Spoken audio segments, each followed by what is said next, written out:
Ladies and gentlemen, welcome to Dropkixx Wrestling. We're going to take you back now to March Ilfordmania. Just about to enter the ring, teen sensation Josh Faulkner. And joining me at my side, the fabulous Lucas Jackson. Yes, thank you very much. Here we are, looking back at Ilford in March. We've actually a heavyweight contest here, set for 1-4 I believe. And here comes the young teen sensation Josh Faulkner. Josh Faulkner, of course, wrestling all over the country, up and down. And here he is coming out now. Always friendly with the crowd, as you can see. Very friendly in some cases. But it's all part of the fun of it when you come to a Dropkixx show, you see. Referee of this contest shall be Maxine Taylor, once again.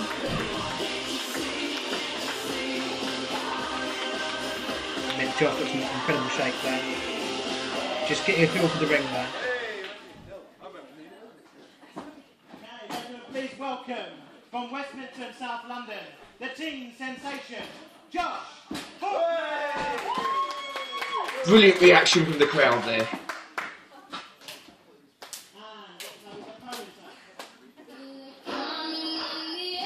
Now we've got the challenger, the Nemesis, Kemp.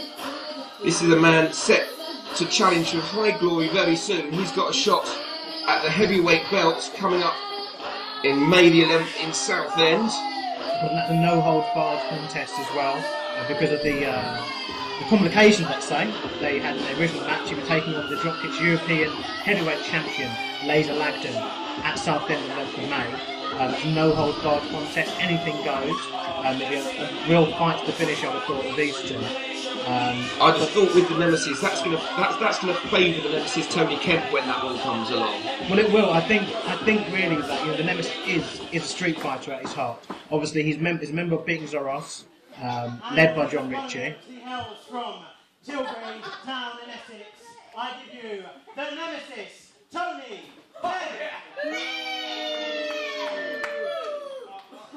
Not so good. Not so popular with the crowds on that one, so we turn to this match, and this one under standard rules. Understanding rules, but by far not standard wrestling. So I would have thought this is going to be a really good contest. This is certainly not standard wrestlers. I mean, you've got the teen sensation Josh Faulkner there. I mean, how much longer can he call himself a teen sensation? I think he's still got a couple of years, believe it or not. So he's still at school, and I seem to remember the Easter holidays. His entire Twitter feed was a tour of the whole country wrestling. Well, that's what he does, obviously, and that's now he's coming to Ilford, and he's coming obviously to bring a fight, to the Nemesis.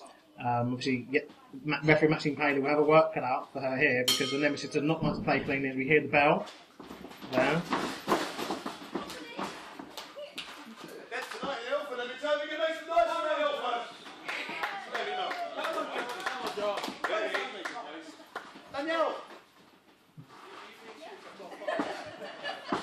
There's a circuit shove in the ring there. So he's offering his hand there, trying to show that he is I don't think Tony not even going there.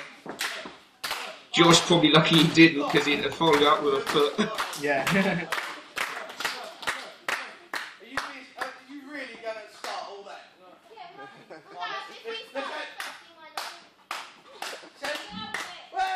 Tony has got a fan after all. Yeah, he's got one fan. I didn't know his mum was in that night. Here we are, these two juggernauts lock up. Taking the wrist straight away. Going to work on the elbow with that. I don't know where Josh is trying to go to work.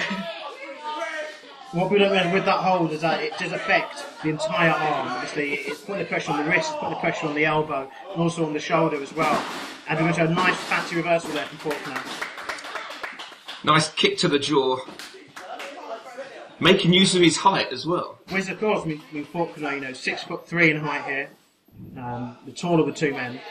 But with the rugged style that the Nemesis can bring to this one, he won't let that take him down, for sure. So they're just spinning each other out still, at this point in the match. You're just thinking, what can I do that he can't? What can I do to take control? Now Faulkner will take him into a nice wrist lock here. Short, yes, there we are. Turning the favour there. you do not want to be in this hold for too much longer because obviously it can lead into an armbar. It can lead into a finish. But there's all kinds of ways out of it. There's one of them. Expertly displayed there by the Nemesis. And again, snapping down on the elbow. Wear that arm down. Faulkner reversing out of it. And you can see that it is taking its effect now a bit on the Nemesis. He doesn't want to be in that hold for too much longer. He really does not want to be in that hold. It's one of the more effective moves, which is why you see it very often. But again, because it's a very popular move, there's been a lot of ways out of it that have been developed over the years. Oh yes, of course. And obviously these two are Dropkixx veterans, and they will know all those ways. As Faulkner displays again yet another fabulous reversal there.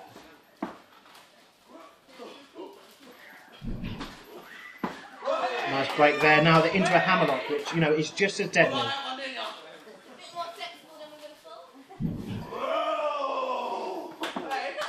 Again, another reversal into a headlock. Oh, that's gonna hurt. And just raking across the side of the face.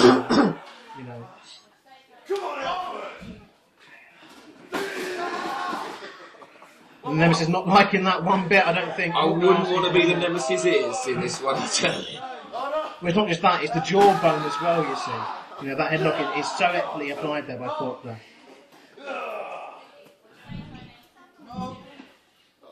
Oh, and Nemesis just pops out there behind. Finds his way out. Back into the hammerlock. I think to win this one, you're going to really have to ground Faulkner. Because Faulkner is going to get back up, and so you're going to have to keep grounding him. And obviously Faulkner, you've got to believe, is the stronger of the two men here. But only just, of course. And definitely has the height advantage. Yeah. Still locked in that hammerlock. Oh, and takes him down. And there's the advantage that a lot of people forget that the Nemesis really has. He's got so many moves at his command. He really is an excellent technical wrestler. Not just a technical wrestler though, he's at his heart a brawler. And you see now that there's pressure being applied to the head, to the face, to the nose there of Faulkner. And look, he's grabbed the arm there. He's grabbed the arm, he's returned the favour now. I think the brawler image really plays to the advantage of the Nemesis, because when he brings out those technical moves, and he's really got them all in there, people aren't ready for it. Well, yes, I think that works to his benefit because he can brawl with the best, he can wrestle with the best, and this match is showing that. But unfortunately, Faulkner is not going to let that happen easily. No, Faulkner there, very strong player. As I said, he's been all over the place. He's been picking up experience even in his young years. Oh, what a push! And they go off the ropes. Big time shoulder tackle there by Faulkner. Up and over. Oh, that's got to hurt. Right in the nether regions. The Nemesis though, see how wise that was? Rolling to the outside where he knows he cannot get pinned on the outside. He cannot get submitted on the outside. Obviously he has got to listen to the count. But it allows him that few seconds just to breathe, just take it in. And Faulkner obviously will obey the referee's commands here. As Nemesis, I'm sure, will take his time on the outside. He is well known for it. So, of course, he is a member of Beating Zaros, of course. Beating Zaros at Brentwood coming up as well. John Ritchie will be facing the winner of that match at Southend. The referee checking on his pulse. Not very impressed with him by the sounds of it. Yeah.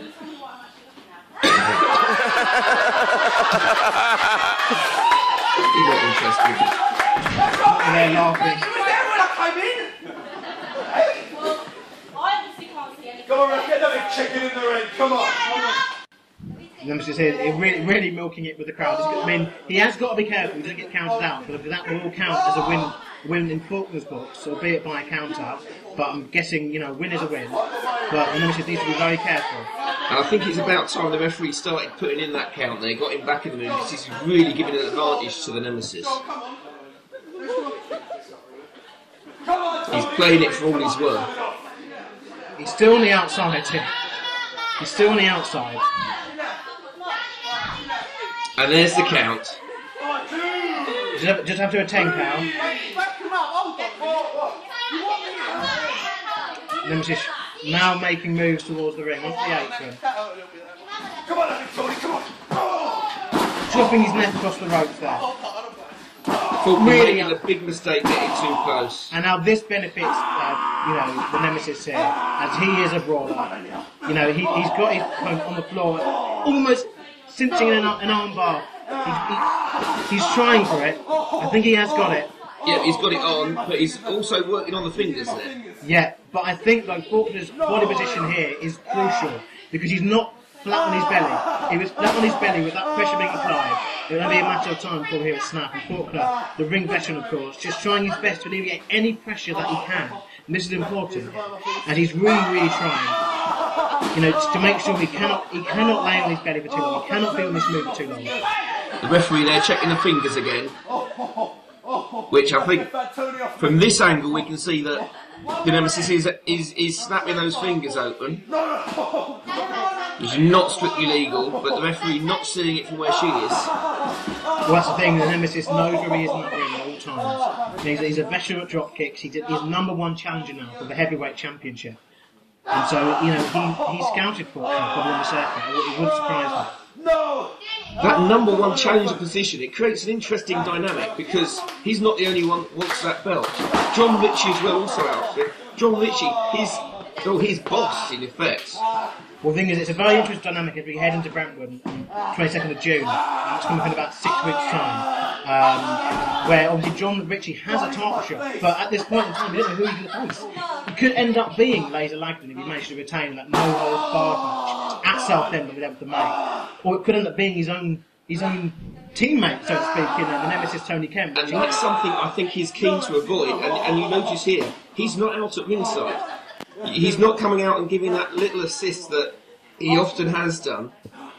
Well, yes, often being a bit of an understatement here, as Nemesis does grab the other arm here,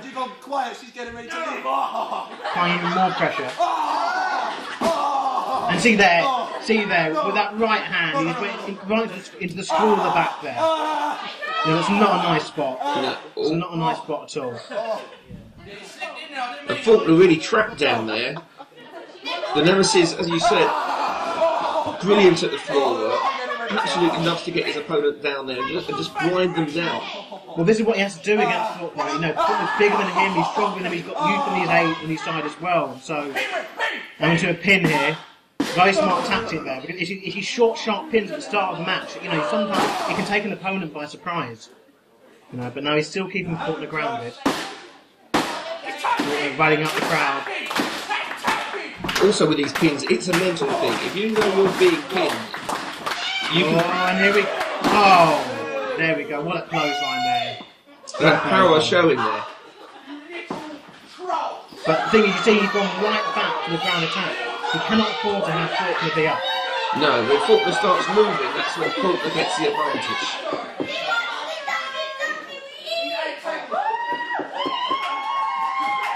I think young Josh there a bit confused, thinks it's a tag match, but it wouldn't surprise me without punishment. You know, the Nemesis has put on the head, the neck, the body area. Suplex there. A bit of a cocky cover there, I would have thought there from the Nemesis. But straight, look at those shots. Right across the neck. The referee unfortunately blocking that viewpoint, but the shots were quite devastating.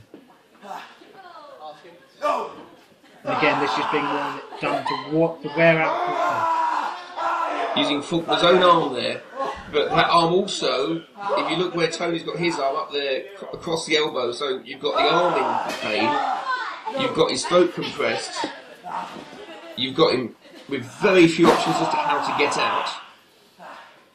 Look, all in all, it's keeping Faulkner grounded. Faulkner cannot pin the Nemesis Tony Kemp, you know, from this position. But he's flying back up now. Shots. He's ducked that clothesline. He's ducked the back elbow. And a beautiful crossbody there. That could be it. And as you predicted, the moment Faulkner's back up on his feet.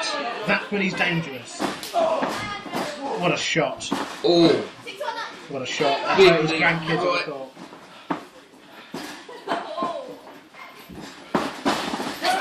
Off into the corner. Tony gets that boot up there. Faulkner there took just a few moments to talk to the crowd, and that was It pretty much cost him. It pretty much cost him, I'd have said. Because now you see the Nemesis back on the attack, Faulkner's back on the ground, and that's where, as we know, the Nemesis is dangerous, as he's really going to work on the fingers and the arm. Back to the head now. He didn't have the Nemesis nearly worn down enough to take any spare time at the moment. Shot. You know, that's just brutal. And now he's taking off that turnbuckle. That is incredibly dangerous. Incredibly. I mean, this is still that joins Spencer and the motorway together. This is flash of metal, and that right to the backbone. Oh. But now the knee. Faulkner needs to be very careful here. The knee there has been... The knee, the most delicate part, and he's really damaged it. He's really damaged it there. He's really damaged it. Straight onto the metal. Faulkner has to let him up though. Has to let him up.